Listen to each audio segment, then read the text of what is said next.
임재어록 오늘이 첫 번째 시간입니다. 지난 시간까지 금강경을 마치고 오늘부터는 임재어록으로 법회를 하겠습니다. 일 없는 것이 좋다. 제1부 행적, 이를 깨달은 인연. 진주 임재원의 의현 해조선사는 조주의 남아 사람이다. 속성은 형씨이고 어려서부터 총명하고 남달랐다.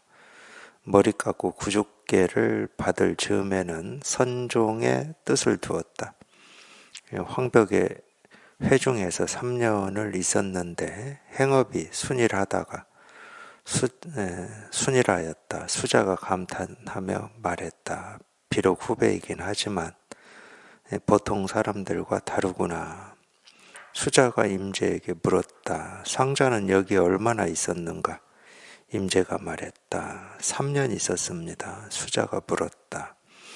황벽 스님을 찾아뵙고 물어본 적이 있는가? 임재가 말했다.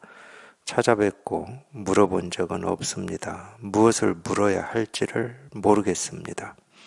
수자가 말했다. 방장 스님께 가서 불법에 뚜렷하고 큰 뜻이 무엇인지를 물어보게.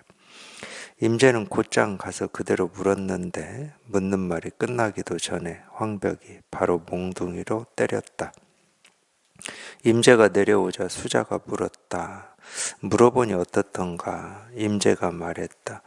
저의 묻는 말이 끝나기도 전에 스님께서 바로 저를 때렸습니다. 저는 알지 못하겠습니다. 수자가 말했다. 한 번 더 가서 물어보게. 임재가 다시 가서 물었으나 황벽은 역시 때리기만 하였다. 이와 같이 하여 3번을 물었으나 3번을 다 때렸다. 그러자 임재는 수자를 찾아가 말했다. 다행히 스님의 자비를 입어서 방장 스님께 법을 물었습니다. 3번 묻고 3번 다 두들겨 맞았으나 한스럽게도 인연이 가로막혀서 그 깊은 뜻을 깨닫지 못했습니다. 저는 이제 떠나려고 합니다. 수자가 말했다. 그대가 떠나려 한다면 방장 스님께 인사는 꼭 드리고 가게.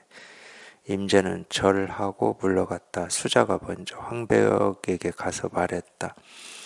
질문했던 후배가 매우 엿법합니다. 작별 인사를 드리려 오거든 방편으로 이끌어 주십시오. 뒷날 공부에 깊이 파고들어 한 그루 큰 나무가 되어 천하 사람에게 시원한 그늘을 만들어 줄 것입니다. 임재가 곧 올라가서 작별 인사를 드리자 황벽이 말했다. 다른 곳으로 가지 말고 고한 탄두의 대우에게로 가거라. 반드시 너에게 말해줄 것이다. 임재가 대우 있는 곳에 이르자 대우가 물었다. 어디에서 오는가? 임재가 말했다. 황벽 스님 계신 곳에서 왔습니다. 대우가 말했다. 황벽 스님은 무슨 말씀을 하셨는가? 임재가 말했다. 제가 3번이나 불법에 뚜렷하고 큰 뜻을 물었는데 3번 다 두들겨 맞았습니다. 저에게 허물이 있는지 없는지 모르겠습니다. 대우가 말했다. 황벽이 그와 같은 높아심으로 그대를 위하여 애를 썼는데 다시 여기에 와서 허물이 있는지 없는지 하고 묻느냐. 임재는 이 말을 듣자 크게 깨닫고는 말했다. 원래 황벽의 불법에 많은 것이 없구나. 이에 대우가 임재를 움켜쥐고 말했다. 이 오줌싸개 같은 놈, 아까는 허물이 있느냐 없느냐 하고 말하더니 이제는 도리어 황벽의 불법에 많은 것이 없다고 하는구나. 네가 무슨 도리를 보았느냐. 얼른 말해라 얼른. 임재는 대우의 옆구리 아래를 주먹으로 3번 쿡쿡 쥐어박았다. 대우는 임재를 밀쳐내며 말했다. 그대의 스승은 황벽이니 내가 상관할 일이 아니다. 임재는 대우와 작별하고 황제에게 돌아갔다. 황벽은 임재가 오는 것을 보고서 곧 말했다. 이놈, 왔다 갔다만 하여서 언제 끝마칠 날이 있겠느냐. 임재가 말했다. 그저 노파심이 간절하기 때문입니다. 그러고는 곧 인사를 마치고 곁에 서 있으니 황벽이 물었다. 어디에 갔다 왔느냐? 임재가 말했다. 어제는 스님의 자비로운 뜻을 받들어 대우 스님께 다녀왔습니다. 황벽이 물었다. 대우 스님이 무슨 말을 하더냐? 임재가 말했다. 대우 스님께서 저에게 묻기를 황벽 스님은 무슨 말씀을 하시더냐라고 하였습니다. 제가 앞서 3번 두들겨 맞은 이야기를 드리고서 저에게 허물이 있는지 없는지를 물었습니다. 대우 스님은 황벽이 그와 같은 노파심으로 그대를 위하여 애를 썼는데 다시 여기에 와서 허물이 있느냐 없느냐 하고 묻느냐라고 말했습니다. 저는 그 말을 듣고서 크게 깨달았습니다. 황벽이 말했다. 어떻게 해야 이 작자를 불러와서 아프도록 한 방 먹일까? 임재는 뭐 오기를 기다린다고 말하십니까? 지금 바로 맛보십시오 라고 하고는 곧 손바닥으로 황벽을 때렸다. 그러자 황벽이 말했다. 이 미친놈이 여기 와서 호랑이의 수염을 만지는구나. 임재가 곧장 악하고 소리를 지르니 황벽이 말했다. 시자야, 이 미친놈을 데리고 가서 선방에 참여시켜라. 유산이 이 이야기를 들어 앙산에게 물었다. 여기까지가 임재 스님의 깨달은 인연인데, 이 이야기 가지고 이제 유산은 백장 스님의 제자니까, 임재로 보면은 임재보다 학렬이 2계단이 높습니다. 임재 입장에서는 할아버지 뻘이에요. 백장은 황벽의 스승이니까, 백장 유사는 도반이에요, 도반. 그러니까 임재 입장에서는 할아버지입니다. 이 이야기를 들어 앙산에게 물었다. 임재가 당시에 대우의 힘을 얻었느냐, 황벽의 힘을 얻었느냐?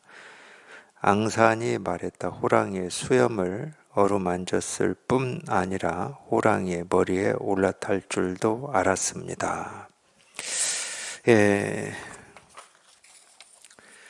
여기까지가 제 일부 이제 행적입니다. 행적. 이 행적에 보통은 행적에는 뭐 이렇게 다 나오는 경우가 있긴 있는데 속세에 있을 때 이야기는 한두 줄로 끝나요. 뭐 어디 사람이다, 성은 뭐였다, 뭐 이렇게 끝나고 이제 그 뒤에는 이제 출가해서 이 법을 공부한 뭐 그걸 이제 주로 행적이라고 하는 거는 뭐 달리 얘기하면 뭐 우리가 일상으로 쓰고 있는 말로 하면 이 살아온 어떤 자취, 뭐 적이라고 하는 게 그런 자취니까 발자국 자취니까 이제 그건데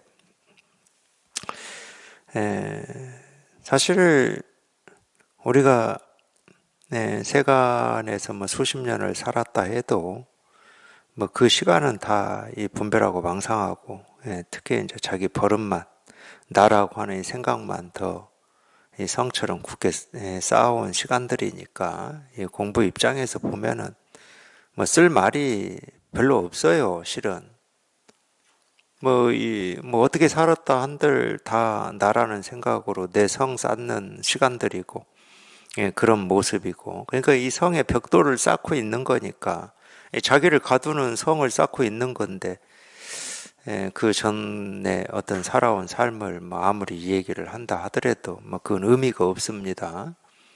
세간에서는 의미가 있어요. 나는 이런 사람이다. 뭐 이런 것을 밝히는 거니까 세간에서는 의미가 있죠. 근데 출세간에서는 다 사라져야 되고 지워야 될 어떤 이 삶의 흔적, 분별망상의 흔적이기 때문에 의미가 없어요. 그러니까 이제 세간의 삶은 행적이다 하더라도 좀 이렇게 간단하게 이 선어록에서는 한 2줄 정도로 끝내버리더라고요. 이제 중요한 거는 이제 공부 인연이죠. 예, 출가를 해서 스승을 뭐 만나서 어떻게 공부를 해가지고 이 견성 체험이라고 하는 걸 하고 이제 또 그 뒤에 공부를 어떻게 했는가 뭐 이게 이제 행적이라고 하면 중요한 행적이죠. 그래서 일 깨달은 인연 진주 임재원은 임재의원인데 법명은 의원이에요.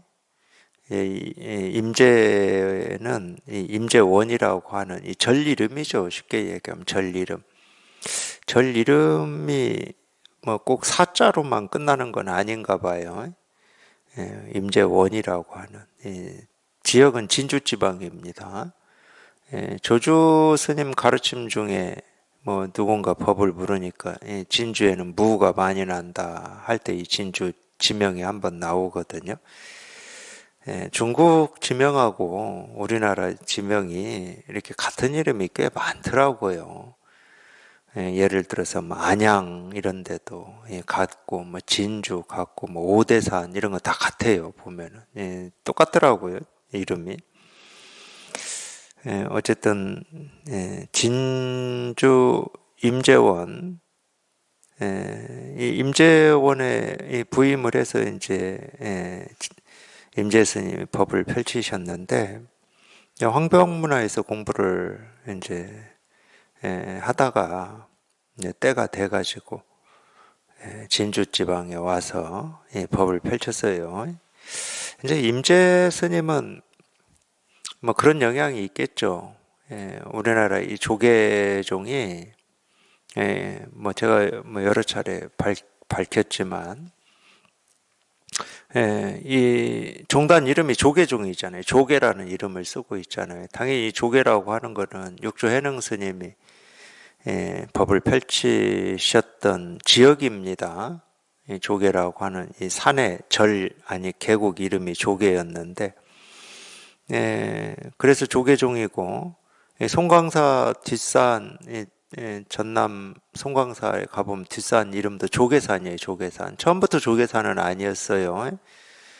이제 조계산이라고 이름을 바꾼 건데 그 조계라고 하는 이 지역에서 육조해능 스님이 37년 동안 이제 법을 펼치고 더 얘기를 하자 그러면 이제 그때부터 이제 이 선의 가르침이 이제 세상에 나타나기 시작한 겁니다. 육조해능 스님 때부터 이 선의 가르침이 나타난 거예요.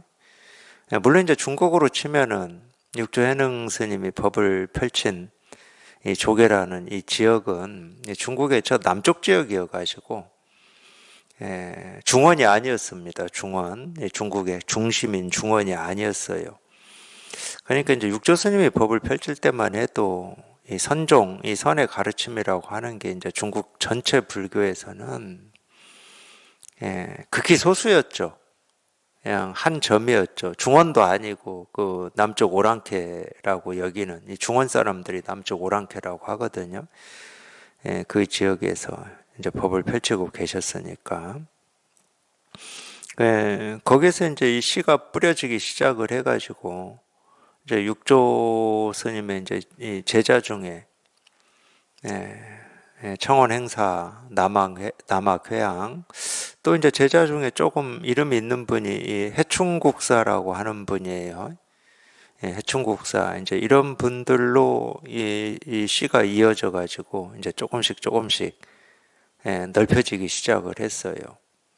그래서 남학회양 문화하고 청원 행사 문화에서 정말로 이 기라성 같은 안목을 갖춘 이 선지식들이 이제 쏟아져 나오면서부터 중국의 이 선의 가르침이 이제 널리 퍼지기 시작한 겁니다.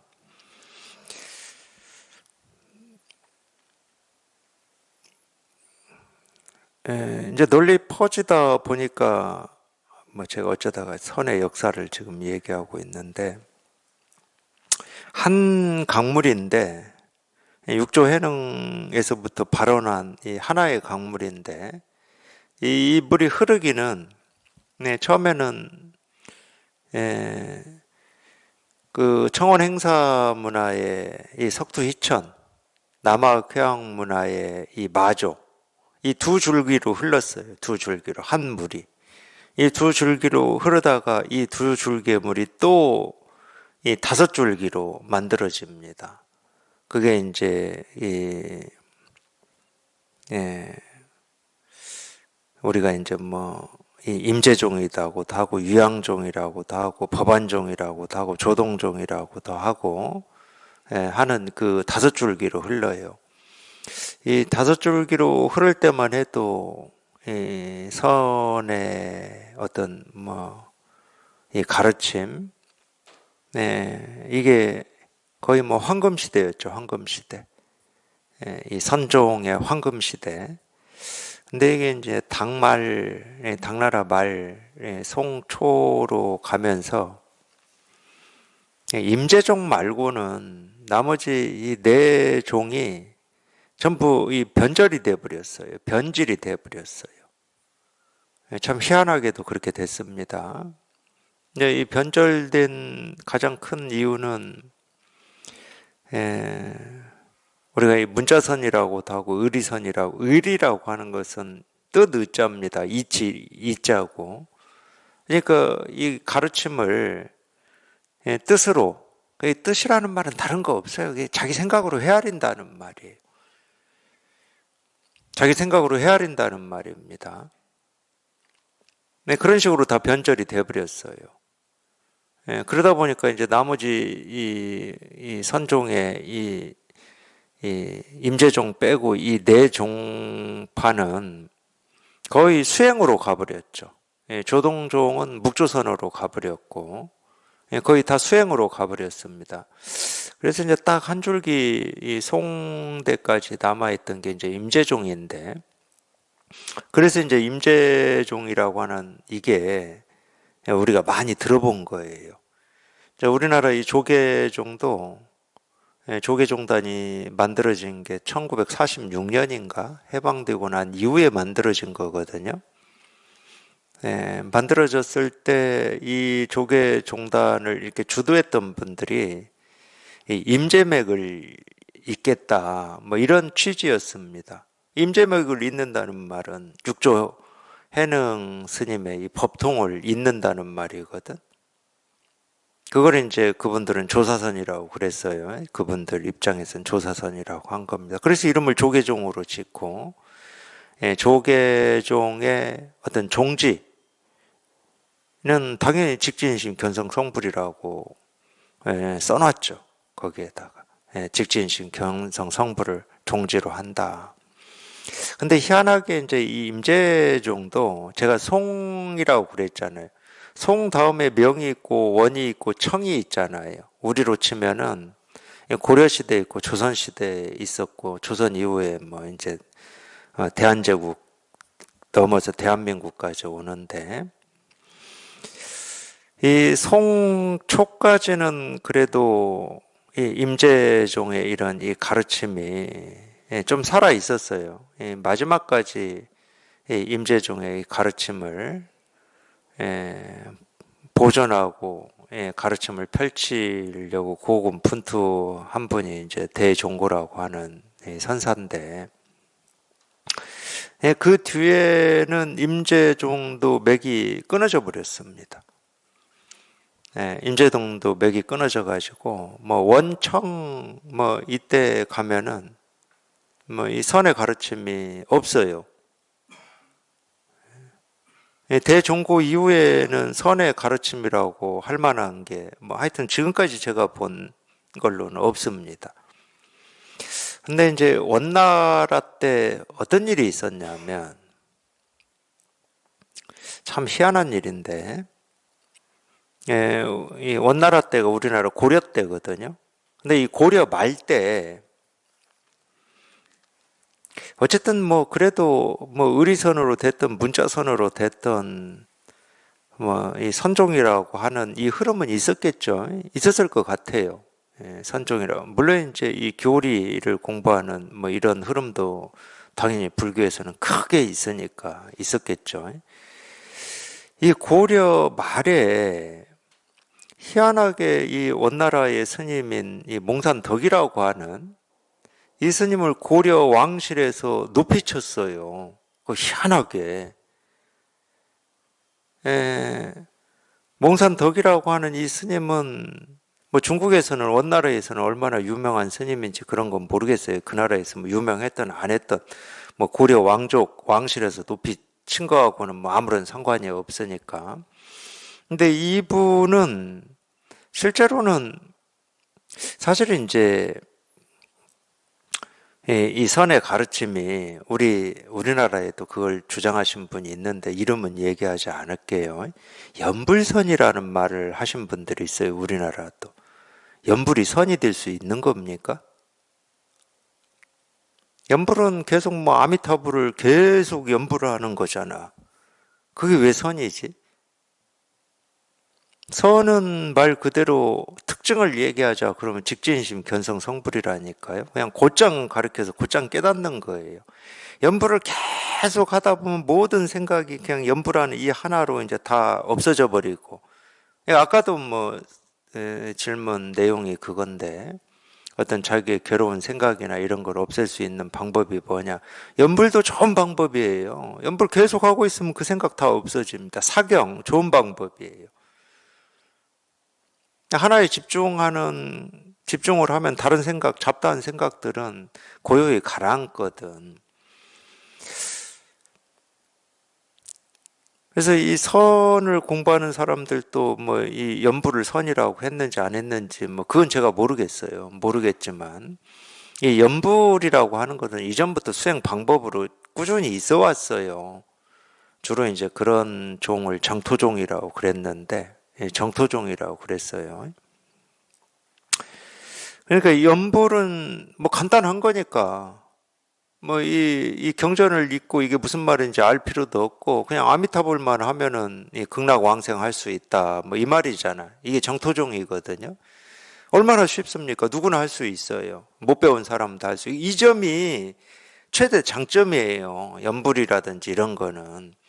근데 다리 양반 자세하고 하루에 몇 시간씩 앉는 수행을 하라.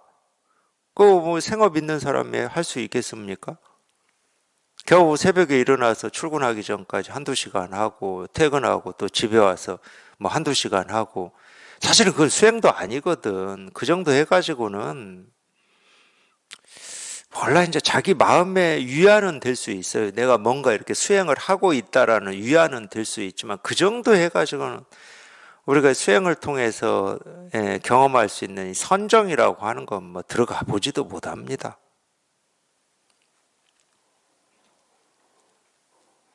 근데 연불은 아무 때나 할 수 있거든. 일하면서도 할 수 있어요. 그냥 아미타불 할 수 있어. 그러니까 이렇게 간단하고 단순한 건 생존이 길어요. 생존력이 길어. 그럴 수밖에 없잖아요. 그거는 그냥 일반 백성들도 그냥 입에 달고 살잖아요. 뭐 큰일 당하면 나무아비탑을 관세음보살 이러잖아요. 밤중에 무서운 뭐 어떤 길을 갈 때도 나무아비탑을 관세음보살 하면서 가면은 그런 두려움이 없을 거 아니야. 거기에 집중 아니라고. 이걸 해보셨나 모르겠어. 전 해봐서 알아요. 정말로 깊은 산속에 혼자 깜깜할 때 이 공부하기 전에 생각도 못했죠. 저도 그런 일이 있었는데 갑자기 무서운 생각이 확 들더니 한번 확 들어온 어떤 이 불길한 생각이나 느낌이나 감정은 그렇게 쉽게 없어지지 않습니다. 경험들 하실 거예요. 끈질겨요. 떨쳐내려고 애쓰고 노력하고 발버둥 치면 칠수록 두려운 생각은 안 없어져요. 근데 그럴 때는 어떻게 그냥 문득 자기도 모르게 언제 들었는지도 모르는데 그냥 번갯불 치듯이 딱 그렇게 치는 때가 있죠. 그러니까 나도 모르게 관세음보살, 나무아비탑을 관세음보살 이 말이 그냥 나오더라고 그냥. 뭐 이제 뭐 그런 문화 속에서 컸으니까 그러겠죠. 농촌은 아무래도 이제 이 불교 정서가 강한 문화였으니까 제가 클 때 물교하고 무속하고 구분이 안 되는 정서. 그러면 두려운 생각 그게 잊어져요. 가라앉아. 네, 그런 효과가 있기 때문에 일반 백성들도 그냥 뭐 관세음보살 뭐 이렇게 한 거죠. 큰일 있을 때 특히 그러잖아요. 큰일 있을 때. 자기 힘으로는 좀 극복하기 어려운 어떤 경계에 부딪혔을 때 자기도 모르게 이제 그거는 이제 다른 종교를 믿는 분들이 뭐 하나님 아버지 하는 거하고 똑같을 겁니다. 뭐 똑같은 거예요. 실은 알고 보면은 뭐 다 똑같이 틀린 게 아무것도 없어요. 그러니까 그렇게 단순하고 간단한 거는 이 백성들 삶 속에서 이렇게 살아남아요. 그럴 수밖에 없잖아요. 그렇다고 뭐 땅 파서 농사 일하는 사람들이 뭐 경전을 공부해가지고 아 이런 뜻이고 저런 뜻이구나 그건 할 수가 없으니까 그런 종은 거의 이 명맥이 끊어집니다. 그 유명한 유식 대승불교의 지분의 한 70%는 차지하는 게 유식이에요. 유식. 유식이라고 하는 여기에서 이 교리로 얘기하는 걸 우리가 많이 쓰거든 불교에서. 그거는 소수의 사람들이나 할 수 있잖아요. 말 그대로 학문이고 어떤 더 얘기하면 철학 같은 건데 그 소수의 사람들이나 하는 거지. 백성들은 그런 거 못 합니다.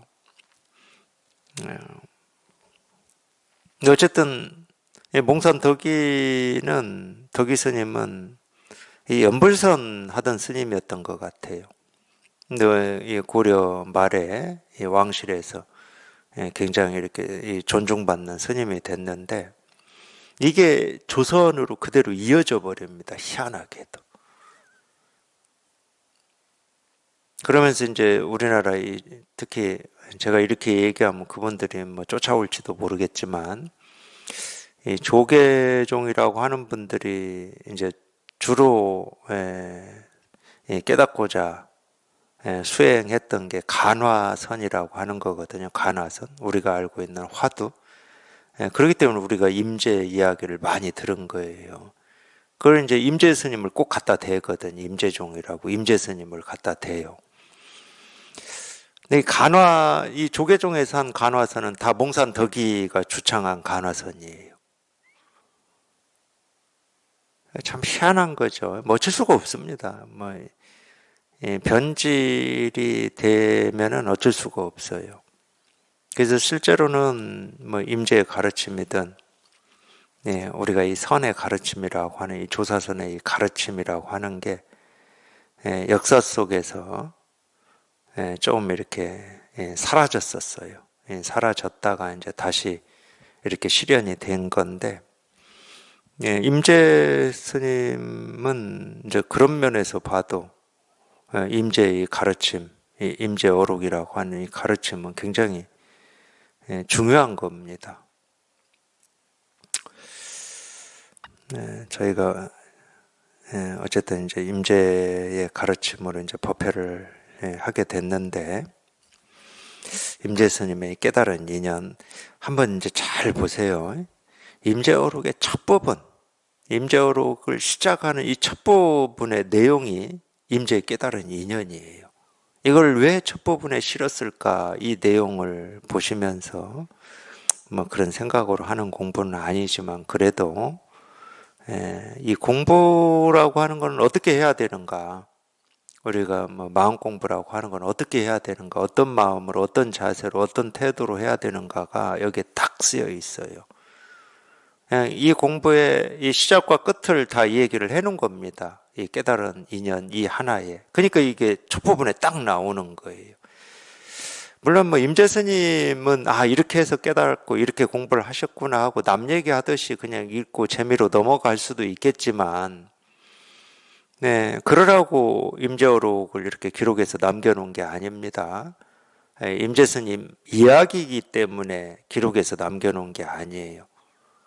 이 공부에 뜻이 있고 관심이 있는 분들은 이 공부를 어떤 마음으로 해야 되는가 뭐 이런 부분을 이 얘기하고 있는 겁니다. 조주의 나맛사랍니다. 속성은 형씨고 어려서부터 총명하고 남달랐다. 꼭 좀 이름 알려진 어떤 이 선지식 선사들은 꼭 어려서부터 총명하고 남달랐다 이런 말을 꼭 쓰더라고. 뭐 유인전도 아닌데 왜 이런 말을 쓰는지를 모르겠어요. 그럼 어릴 때 남들한테 공부 잘한다는 소리 못 들은 사람들은 어찌해야 돼, 그러면? 참나. 근데 걱정하지 마세요. 뭐 이런 사람도 있는가 하면은 습득이도 있어요, 습득이. 중국에 습득이도 있습니다. 습득이는 말 그대로 습득은 한자말이고 뜻은 주워왔다는 뜻이에요. 주워왔다. 우리가 한자로 뭘 줍는 걸 습득했다고 그러잖아요. 그러니까 스님들이 주워왔나 봐. 어릴 때. 고아였겠죠. 그러니까 어떻게 인연이 돼서 스님들이 데리고 왔어요. 절로 데리고 와서 절에서 먹고 자고 살면서 큰 거죠. 근데 뭐 출가를 한 건 아니니까 절 잡일을 하면서 이렇게 살았어요.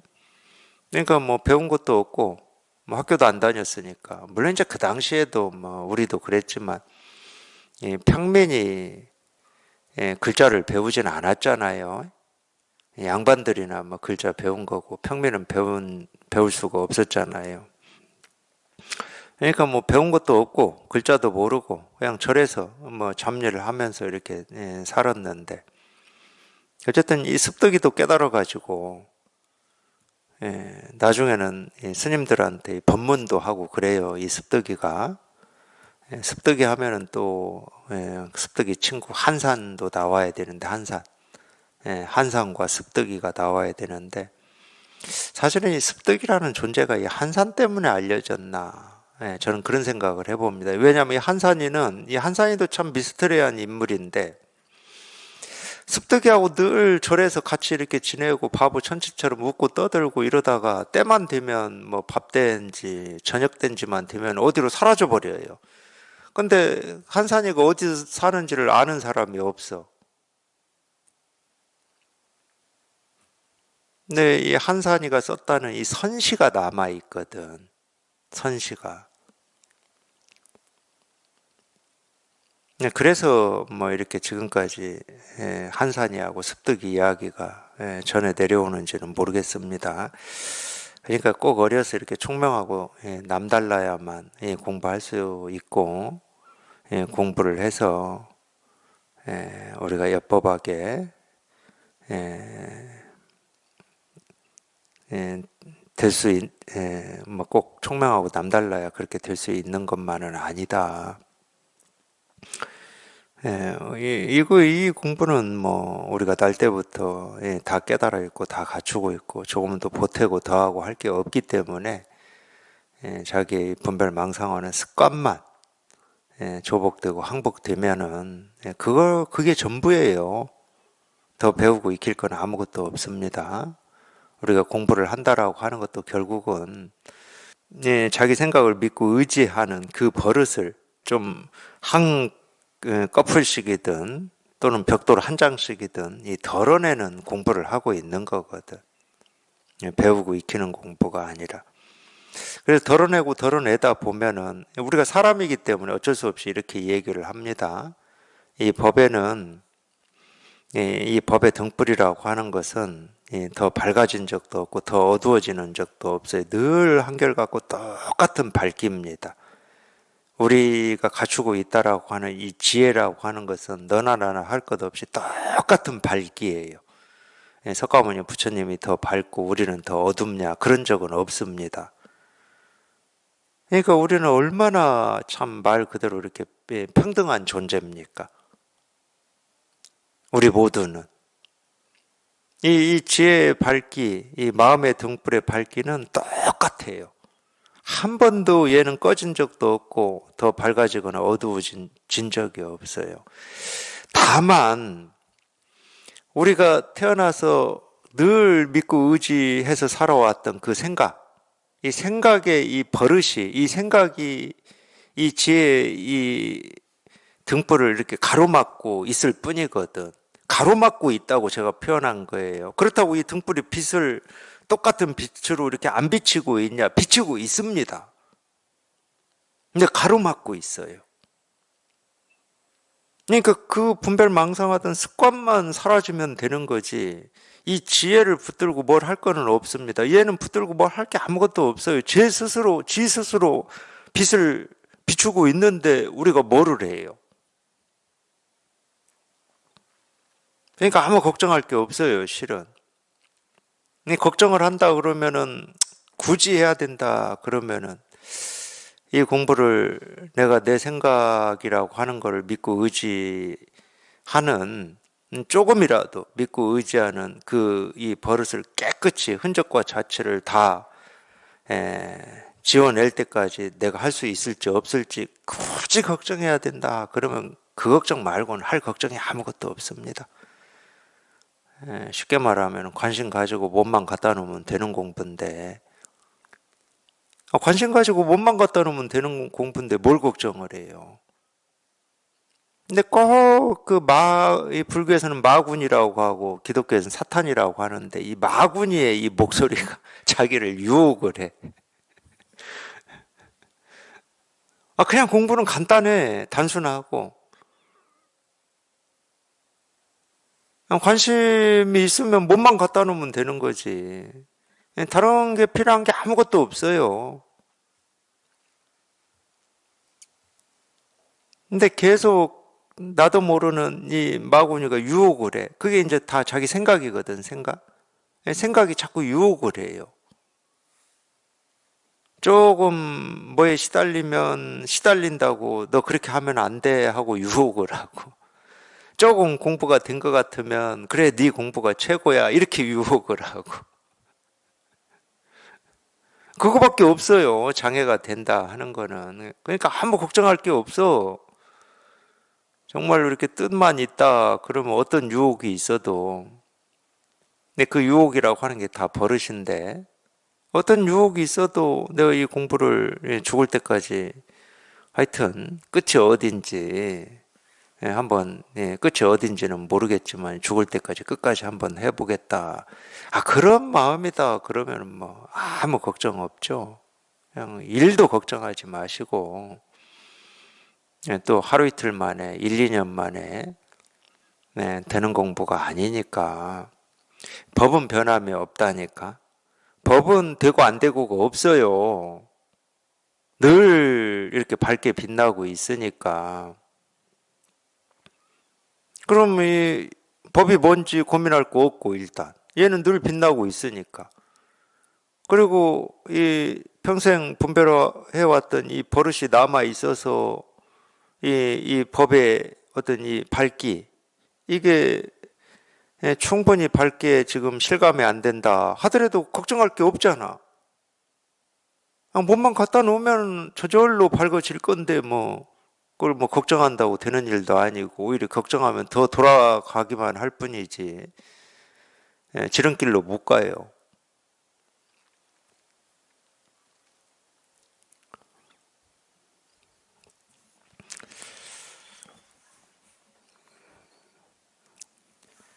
머리 깎고 구족계를 받을 즈음에는 선종의 뜻을 두었다. 이제 이 임재 스님이 이제 출가를 해가지고 처음에는 이 경전 공부를 참 열심히 했다고 그래요. 어릴 때부터 총명한 사람은 아무래도 우리가 보통 책이라고 하는데 책을 통해서 뭔가를 더 알아내고 캐내고 하는 이쪽에 발달이 돼 있어요. 그게 뭐 지나고 나면은 도움이 안 된다 할 수는 없는데 아무래도 이제 그러면 그럴수록 곧장 여기에 이렇게 들어오는 데는 시간이 걸리죠. 이거 체험하고도 마찬가지입니다. 체험하고도. 특히 이제 이 체험하고 우리가 이제 이런 거를 얘기해 놓은 책을 보면은 그 전에는 거기서 쓰고 있는 개념이라든지 뭐 이런 말들이 무슨 말인가 하고 저게 뭐 그런 어떤 이 이 낑낑대는 뭐 이런 게 있는데 여기 통하고 읽어보면 낑낑댈 게 없어요. 너무 쉬운 거야, 이게. 그러니까 자기도 모르게 자꾸 자기가 체험한 이거 표현할 수 없고 말할 수 없고 뭐라고 할 수 없는 이거를 그런 책 속에서 표현해 놓고 말해 놓은 이거인 것처럼 착각을 해버려요. 이 공부에서 큰 오류에 빠질 수 있는 것 중에 하나가 그겁니다.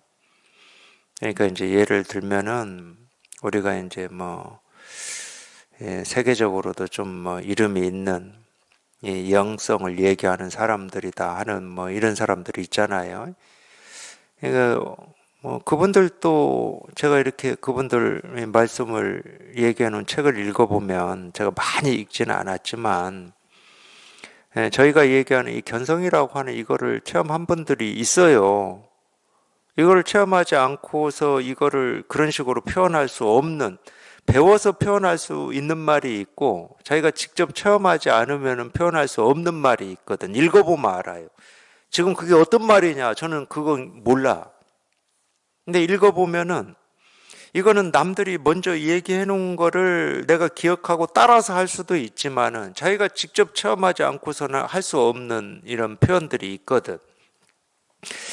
그런 걸 보면은 이분이 이거를 체험하긴 했는데 계속 보면은 이거를 어떤 이 말이나 문자나 어떤 이치나 도리로 이렇게 전부 이렇게 치환을 해 놔버린 것 같은 뭐 이런 경우를 책을 보면서 저는 느끼거든요.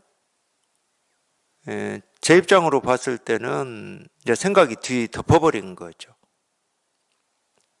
근데 생각이 뒤 덮긴 덮었는데 그 예리함이라고 하는 건 있거든. 비록 말로 표현을 해놨고 문자로 표현을 해놨지만 책만 보고 공부한 사람들이 가지고 있지 못한 예리함이 있어요. 이걸 체험한 사람은. 되게 안타깝죠. 그런 경우를 보면은. 그거는 이제 공부가 좀 샛길로 가버린 겁니다. 이미 어떤 그걸 저는 뭐 정의라고 할 수도 있는데 정의, 자기가 체험한 이거를 이렇게 정의한 거죠. 말로 이렇게 정의를 내려놓은 겁니다. 이런 분들은 뭐 대부분 뭘 이렇게 해보라고 하는 이게 있어요. 어떻게 하라 이런 게 있습니다. 그럴 수밖에 없죠. 이 법에 이렇게 철저한 사람은 어떻게 하라고 할 수가 없어요. 그냥 이건 이건데 이걸 어떻게 합니까? 이걸 어떻게 해서 도달할 수 있는 뭐가 아닌데 이거는. 지금 자기가 발 딛고 있는 그 자리가 이 자리지. 뭐 발을 이리 띄고 저리 띄고 뭐 앞으로 3번 가고 뒤로 4번 가고 한다고 해서 되는 일이 아니거든. 발 딛는 곳곳마다 시중에 소월의 시중에 진달래 시 있잖아요. 발 딛는 곳곳마다 뭐 진달래 꽃을 들여받고 가라고 그러잖아. 쉽게 말하면 그냥 온 천재 진달래 꽃을 그냥 다 펼쳐 놓은 거예요. 석가모니 부처님 태어난 어떤 일화에도 그런 말이 나옵니다. 태어나서 뭐 동으로 7걸음, 서로 7걸음 나오는데 발을 딱 디디면 거기에 연꽃이 피어나고 또 디디면 피어나 이런 말이 있잖아요. 그 발 딛는 곳곳마다 법의 자리가 아닌 곳이 없다 이런 뜻이잖아. 우리가 보면은. 그러니까 이리저리 할 게 없다고 이리저리 한다고 해서 되는 게 아니고 그냥 이거야. 말이 필요 없고.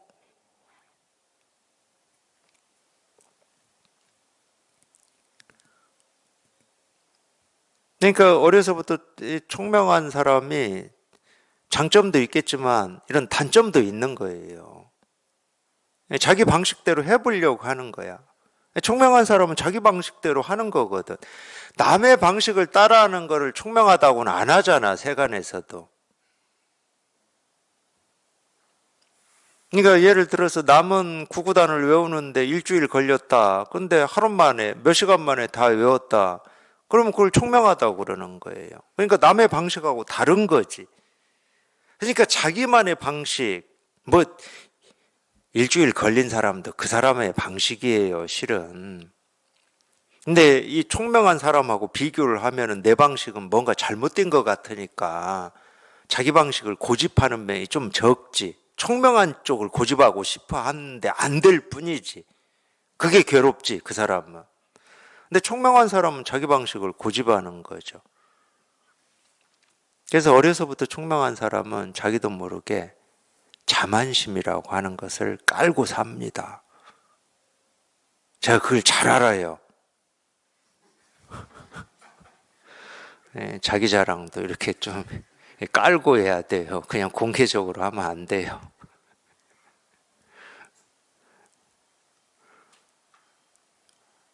자기식대로 해보려고 해요. 자기식대로. 네, 임재 스님도 그래서 경전 공부를 꽤 열심히 하셨다고 그래요. 그러다가 뭐 어떤 인연으로 황벽 선사를 찾아와서 황벽문화에서 이제 공부를 했는지는 이제 저는 뭐 그건 모르는데 어쨌든 그러다가 이제 이 선종, 이 선의 가르침에 이제 뜻을 두고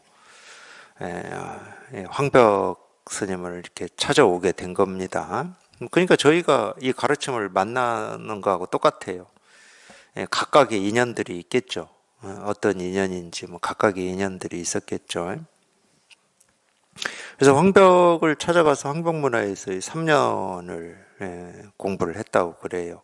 물론 이제 이 3년은 깨닫기 전 3년입니다. 깨달은 뒤에도 이제 황벽문화에서 이제 또 여러 해를 공부하면서 있었어요. 근데 3년을 있었는데 행업이 순이라였다 그러잖아요. 참 이렇게 표현을 해놔요. 행업이 순이라였다는 무슨 말입니까?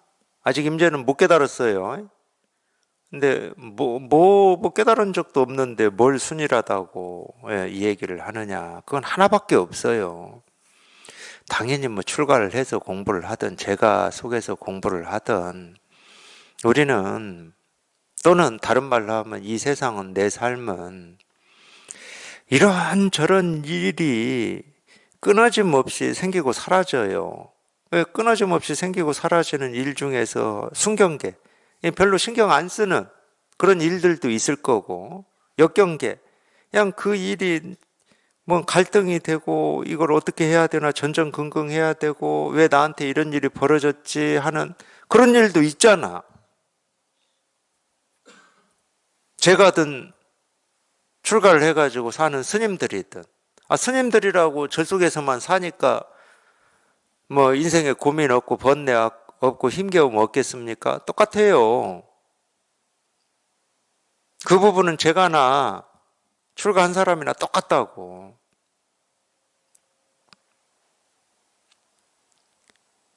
뭐 행업이 순이라다는 말은 무슨 말이에요? 3년을 황벽문화에 와서 이 법문 듣고 절에서 살고 있는데 오로지 이 하나 깨닫고자 하는 그 뜻만 가지고 있었다 이 말이잖아요. 이 임재라고 그 3년 동안 이런 일 저런 일이 없었겠습니까? 우리 한번 보세요. 예를 들어서 지금 월인선언, 무심선언 얘기는 안 하겠습니다. 월인선언에서 오셔가지고 공부를 한다. 아마 1년을 법문 듣고 지금 왔다 갔다 했는데 체험이 안 됐다. 그러면 속에서 난리 날 거예요. 왜 나는 안 되지? 내가 1년이나 했는데 난리 날 거예요. 물론 이제 그 전에는 제가 공부할 땐 3년이었어요. 3년. 제 스승님이 3년 만에 체험했다고 하니까 그래도 우리가 이 배우는 입장에서는 스승을 기준으로 하는 면이 많이 있잖아요. 근데 그분은 깨달았고 나는 못 깨달은 입장에서 지금 배우고 있어. 저분도 3년이라는데 내가 3년 안에 할 수는 없는 것 같은 느낌이 있잖아. 그러니까 3년이 제일 빠른 거였어요. 저 공부할 때는. 그러니까 뭐 3년 안에는 찍소리도 할 필요가 없었지만 그거는 이제 명제고 그렇다고 찍소리 안 합니까? 우리가 누군데? 예? 되고 안 되고 이러고 저러고를 뭐 기가 막히게 시비하고 분별하고 판단하는 존재들인데. 네, 이게 이제 그래도 이 시간이 지나면서 이게 짧아졌어요. 예, 이건 제가 뭐 그냥 그대로 얘기하는 겁니다. 지금은 3년은 그래도 들어야 된다. 이런 생각 거의 안 하실 거야, 아마. 짧아진 게 사실이거든.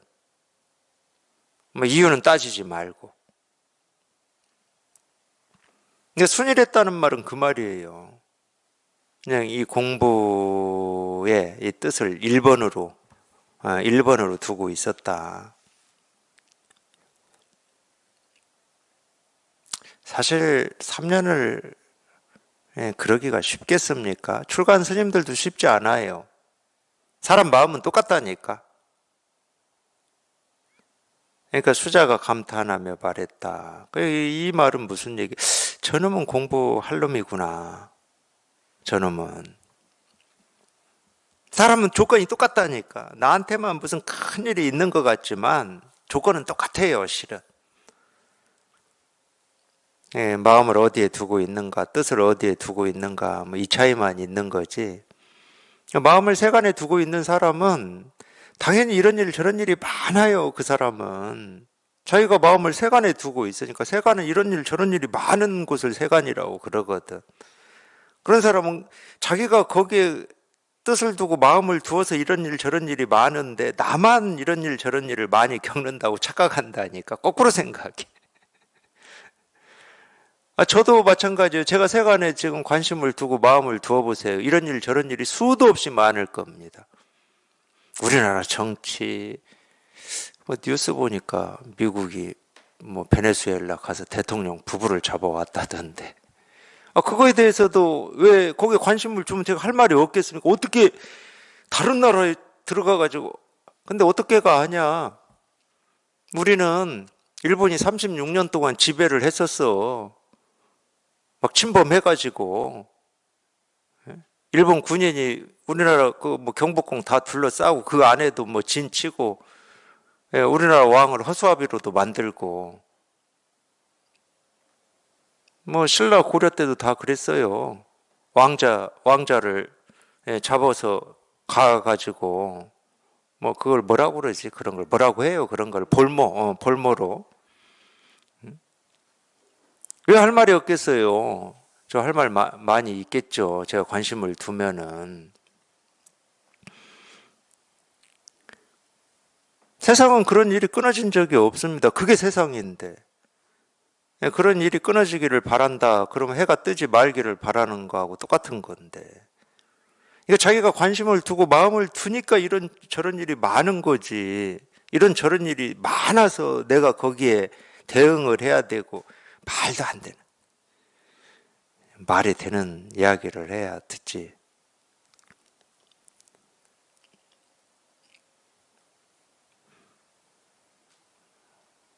그러니까 이 한마디부터 공부하는 자세와 태도를 얘기를 하고 있는 거예요. 자기가 마음을 어디에 두고 있느냐, 어느 쪽에 두고 있느냐. 그게 핵심인 겁니다, 이 공부는. 수자가 감탄하며 말했다. 비록 후배이긴 하지만 보통 사람들과 다르구나. 또 하나, 이거는 그냥 참고 삼아서 제가 얘기해 드리는 겁니다. 물론 저도 몰랐어요. 이 선종에서 뭐 수자다, 이자다, 뭐 이러면. 특히 이제 우리는 이 세속을 살면서는 어떤 계급이 있고 이 순서가 있는 게 좀 거부감이 있잖아요.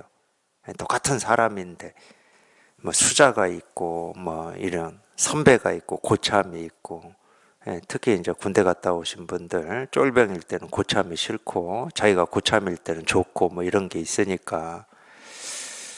근데 황병문화의 수자 정도다 그러면은, 제가 볼 때 그러더라고요. 제가 이제 선언을 해보니까 이런 거를 이제 경험으로 알게 되는데, 안목이 보통 안목이 아닌 거예요.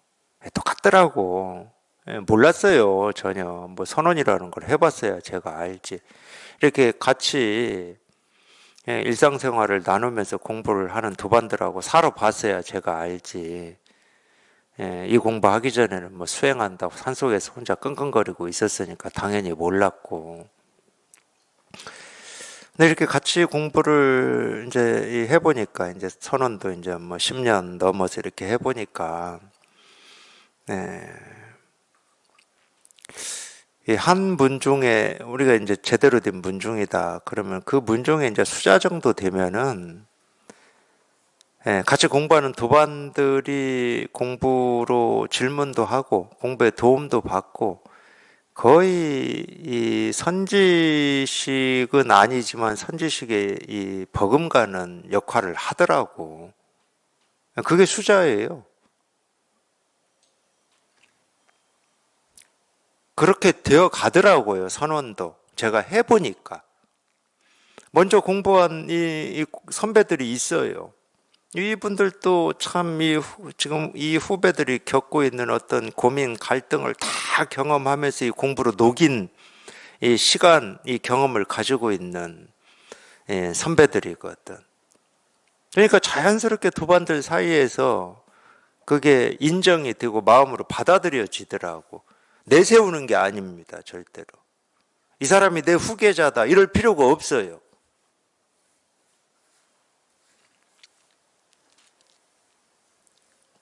그러니까 이 수자가 비록 후배이긴 하겠지만 보통 사람들과 다르구나. 그러니까 이 공부할 그릇이 된다.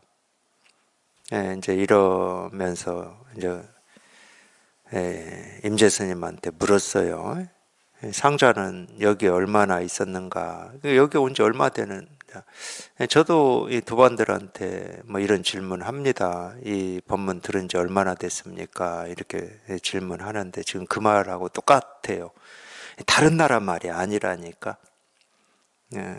다른 나라 말이 아니에요. 상자는 그리고 이때는 뭐 저희는 지금 뭐 예를 들면은 뭐 2, 30명 되니까 뭐 다 이렇게 얼굴이 익어지지만 이 뭐 임재원이나 이런 데는 뭐 스님들이 한 500명 이렇게 같이 머물고 있으니까 한 명 한 명이 뭐 절에 들어와서 공부한 지 몇 년이 됐는지 뭐 일일이 다 모를 거예요. 저만 해도 잘 모르는데 체험한 도반들도 언제 체험했는지 뭐 그런 걸 기억을 못하고 사는데요.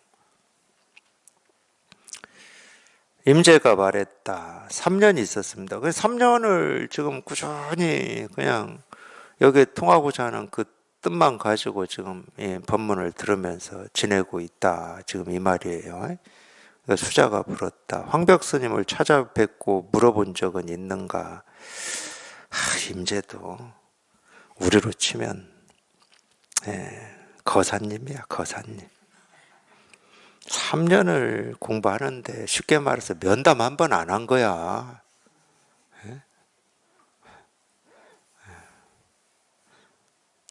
임재가 말했다. 찾아뵙고 물어본 적은 없습니다. 무엇을 물어야 할지 똑같잖아, 우리 지금 거사님들하고. 아니, 물어볼 게 없습니다. 대부분 다 그렇게 말씀하시잖아. 근데 여기에는 숨은 게 있어요. 제가 볼 때는. 네, 이거는 저 공부할 때 저도 이제 이런 느낌, 이런 생각이었는데, 내가 처음 이 법문을 들을 때부터 제 스승님이 이겁니다, 이랬단 말이에요. 이겁니다. 그러니까 그냥 저는 하여튼 뭐 제 경우는 그런 경우예요. 그냥 이렇게 다 보여주고 있고 다 가르치고 있는데 내가 못 알아듣고 있는 거야. 이거 물어볼 건 아무것도 없지. 이거 다 가르쳐주고 있는데 나 이거 하나 알고 싶은데 이걸 다 가르쳐주고 있어요. 이렇게. 뭘 물어봐야지? 이렇게 다 가르쳐주고 있는 이거 하나 알고 싶었는데 이거를 지금 못 알아듣고 있는데 이거를 달리 내가 어떻게 하면 이걸 알아들을 수 있습니까? 이걸 물어봐야 되나? 그거는 질문이 안 돼, 내 안에서. 어떻게 한다 그러면 저도 해볼 만큼 했어. 산속에 가서 수행도 해보고 해볼 만큼 했어. 그리고 어떻게라고 하는 게 있다 그러면 나 이 가르침으로 공부 안 했을 거예요. 그건 말이 안 돼. 어떻게라고 하는 거는 우리 생각에서 나오는 거야. 우리 생각에서 나오는 것은 그냥 분별이고 망상인데 정말 어떻게라고 하는 게 있다 그러면 저 이 공부 안 했어. 말 그대로 저는 이게 선이기 때문에 했다니까. 선 아닌 건 해봤다니까. 그리고 아무리 내가 머리를 굴려서 생각을 해봐도 어떻게 해서 한다 그러면 그건 어떻게 한 결과로 드러난 거잖아. 이게 깨달음이라고? 이건 말이 안 돼. 그건 지금까지 인류가 수도 없이 시도하고 경험해온 것들이야. 적어도 깨달음이라고 하는 건 그걸 벗어나 있는 거였어. 내 생각으로 봐도 그래. 내 생각으로 해봐도. 그러니까 그런 입장에서는 물어볼 게 없어요, 실은. 아, 지금 내가 이거를 다 가르치고 있는 이거를 못 알아듣고 있는데, 예를 들어서 구구단을 외워야 된다고 해, 학교에서. 선생님이 구구단 외우라고 그랬어. 이게 숙제야. 내일 구구단 외우는지 못 외우는지 이제 숙제 검사를 해가지고 못 외우면 또 손등 자로 맞아야 돼. 그러니까 자기는 외워야 되는 거지, 지금. 근데 뭘 고민하고 있냐면은 구구단을 어떻게 하면 외울 수 있지? 이런 쓸데없는 고민하고 있는 거예요. 구구단은 외워야 외우는 거야. 어떻게 하면, 구구단을 어떻게 해서 외워?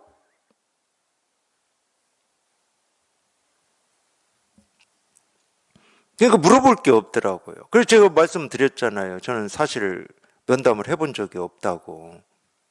물어볼 게 없는데 뭔 면담을 해. 이걸 못 알아듣고 있는데. 하여튼 그 입장이었어요. 그 입장. 임재가 딱 지금 그 말을 하고 있어요. 아유, 뭘 물어봐야 될지를 모르겠습니다. 자기 스스로 물어볼 게 없어요. 지금 황벽이 가르치는 그거를 다 보여주고 있고 가르치고 있는 그거를 깨닫는 거 말고는 뭐 관심 있는 것도 없고 뭘 어떻게 해야 되는지 이런 생각도 없고 그냥 깨달아야 돼. 깨달아야 돼. 그냥 통해야 돼. 예, 그거를 뭐 생각에서 벗어나고 분별이 뚝 부러진다 이렇게 표현을 하든 깨닫는다고 표현을 하든 그냥 깨달아야 돼. 예, 그 마음밖에 없는 거예요. 그러니까 이렇게 얘기를 할 수 있겠죠. 수자가 말했다. 방장 스님께 가서 불법에 뚜렷하고 큰 뜻이 무엇인지를 물어보게. 이제 그럼에도 불구하고 우리가 어떤 이 깨닫는 인연이라고 하는 게 또 있잖아요. 어떤 말에 또 어떤 인연에서 그냥 스스로 한번 그냥 생각이 뚝 부러지는지 그거는 아무도 알 수 없거든. 근데 이제 그럴 가능성이 많은 게 뭐겠냐고.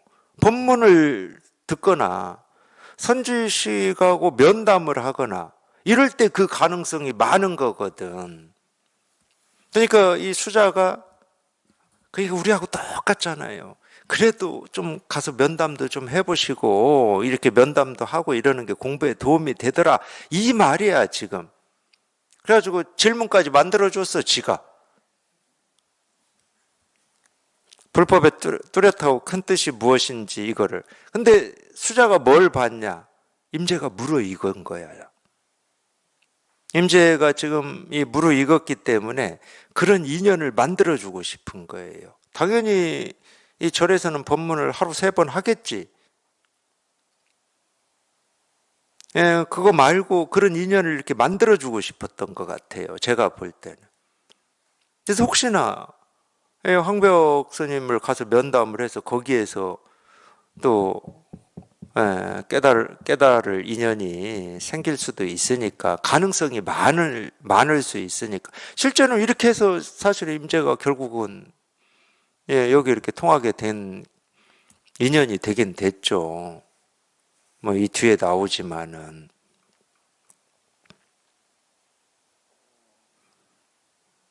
불법에 뚜렷하고 큰 뜻이 무엇인지를 물어보게. 근데 질문을 만들어주긴 만들어줬는데 참 이 수자도 보통 수자가 아니야. 이렇게 가서 물으면 당연히 황벽한테 맞지 않겠습니까? 불법에 뚜렷 그렇다고 큰 뜻이 무엇입니까? 이렇게 물으면 맞지 않겠어? 그러니까 알고 보면은 임재를 위하는 척 했지만 임재를 더 그냥 함정 속에 확 밀어 넣어가지고 너 이놈 한번 제대로 몽둥이 맛을 봐라. 그러니까 위하는 척 해가지고 보통 머리가 아니야 이 수자가.